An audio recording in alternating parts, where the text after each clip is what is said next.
तर आज होती महाशिवरात्र. सकाळी उठल्यावर आईन माका तुळशीचा रोप लाव सांगितलेल्यान. वरती पत्रे असल्या कारणाने सूर्यकिरण भेटणार नाही आणि म्हणून सणांच्या वेळी नवीन रोप लावचं लागतं. तर इकडे आता गळतीचा सगळा सामान ठेवलेला होता व हे काठी दिसतात ते पेरूच्या झाडाचे असत. तर सकाळीच आईन तुळस धुवून आणि पुसान घेतल्यान आणि मग समोर रांगोळीसुद्धा काढल्यान. तर जशी आता आईची रांगोळी काढून झालेली होती तशी आता इकडे तुळशीत गळती पण बांधून झालेली होती. तर ही गळती साधारणतः कोकणातील प्रत्येक तुळशीत दिसतलीच. तुळशी गळती बांधून झाली तसं मी आता इथल्या आमच्या राखणदाराक दिवो लाव.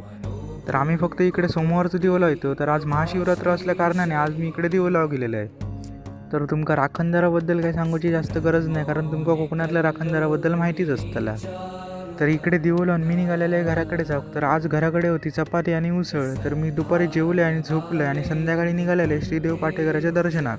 तर ह्या असं सावंतवाडीतील पोलीस ग्राउंड जवळ असलेला श्रीदेव पाटेकराचा मंदिर. तर ह्या मंदिर फार जुनं असल्याचं सांगितलं जातं. श्रीदेव उपरलकराप्रमाणे ह्या पण जागृत देवस्थान असा.